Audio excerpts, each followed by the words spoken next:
Depuis un peu moins de 2 ans, un développeur autrichien travaille discrètement sur un projet qui commence à faire un peu d'ombre aux plus grands acteurs de l'intelligence artificielle. Peter Steinberger, connu pour son travail dans l'écosystème d'Apple, avait une idée assez classique sur le papier, qui était de rendre l'intelligence artificielle un véritable assistant personnel et autonome.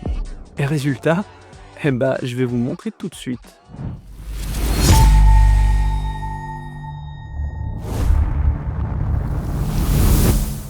Jarvis, dis-moi, avec ces temps difficiles, j'aimerais beaucoup pouvoir changer de voiture. Donc, j'aimerais que tu prennes le contrôle de mon PC et que tu cherches sur Le Bon Coin les différentes Ford Mustang disponibles du côté de Montpellier. Et fais-moi un petit résumé des 5 Mustangs que tu auras trouvés. Ok, top. Envoie-moi cette liste en ouvrant mon Gmail et en m'écrivant un email avec cette liste de voitures que tu as trouvées. Bon, par contre, je commence à avoir faim. Alors, commande-moi un menu Big Mac avec frites et Coca Zéro au McDonald's d'Odyssey et commande-le-moi en click and collect. Comme ça, j'ai plus qu'à aller le récupérer. Mais non, je déconne pas, j'avais faim. Non, vous voyez partout en plus, c'est chiant. Ce développeur a décidé d'appeler cet assistant Claudebot. Enfin non, Maldebot. Ou peut-être que c'est OpenClaw. Je sais plus, ça va trop vite.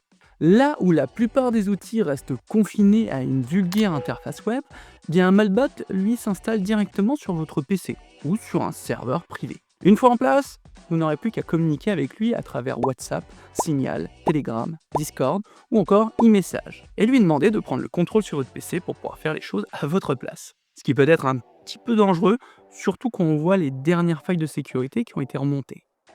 Et c'est pour ça que je vais plutôt vous montrer comment installer Modbot sur un VPS, un serveur privé, histoire de mettre votre PC à l'abri et vos données par la même occasion. Pour commencer, on va aller directement sur Hostinger. Je les trouve très bien et peu chers, mais je n'ai aucun partenariat avec eux. Donc ne venez pas me demander un code promotionnel, j'en ai pas. On va sélectionner le KVM2 avec un engagement de 24 mois, ce qui est à moins 61%, ça suffit largement. On sélectionne pour l'installation initiale de système d'exploitation Debian 13. On rentre le mot de passe pour le root. On va venir copier l'accès root et ouvrir une invite de commande. On vient coller SSH root pour se connecter à l'admin, donc au root, avec le mot de passe qu'on aura choisi précédemment. On va venir ajouter un nouvel utilisateur qui est OpenClaw pour nous, avec un mot de passe qui sera différent du root. Ici, on peut laisser vide, ça ne servira pas à grand chose. On fait yes.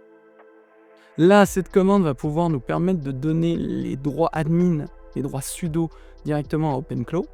Cette commande va pouvoir permettre à OpenClaw de pouvoir exécuter des tâches sans avoir à retaper son mot de passe.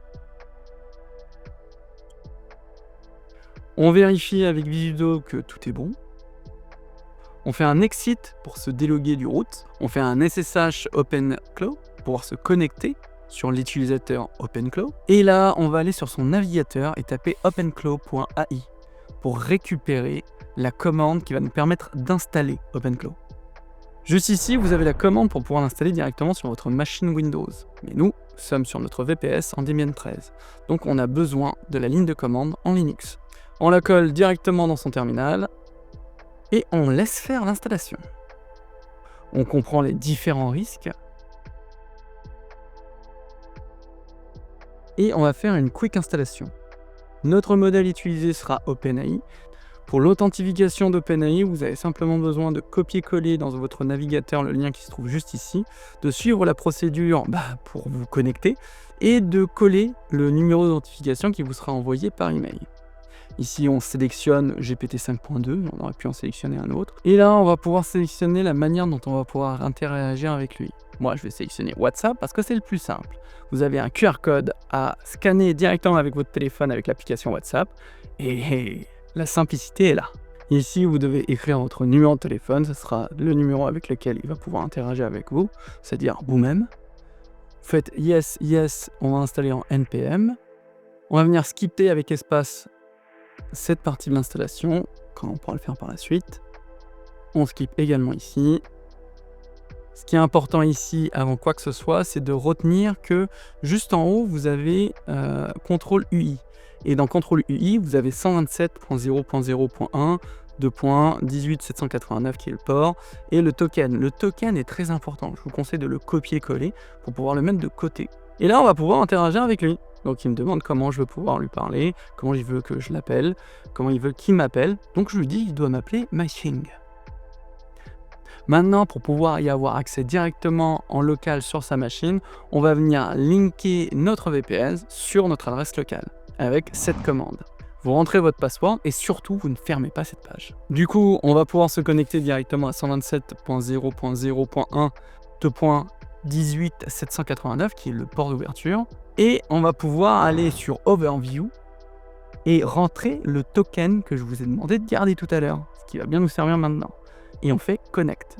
Et là, on a accès, comme un chat GPT, à l'utilisation même de notre assistant. Franchement, si on se fie aux différents retours d'expérience des utilisateurs de Malbat sur Reddit, on se rend compte que cet assistant est capable de faire des choses de dingue. Comme par exemple, aller négocier à travers différents vendeurs à votre place une carte Pokémon rare que vous cherchez depuis un bail de temps, et de faire lui-même les négociations, de parler avec ces vendeurs, de pouvoir les comparer entre eux, et ne vous avertir qu'une fois qu'il aura fini de négocier et de vous montrer ce qu'il a pour vous.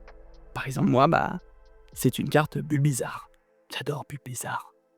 Ah oui, et si jamais tu veux toutes les lignes de commande que j'ai utilisées, n'hésite pas à me le dire en commentaire, je te les enverrai avec plaisir, et puis je pourrais même te partager ma méthodologie de comment j'ai pu tester cet outil, et comment je suis allé un petit peu plus loin après ce tuto. Et si tu veux en apprendre plus avec des centaines d'experts en intelligence artificielle et en Web3, tu vas tout de suite prendre rendez-vous avec un conseiller à l'IRA, juste ici. Et dans 90% des cas, les formations sont totalement financées. Voilà, donc tu vas liker, tu vas t'abonner, et on se voit bientôt.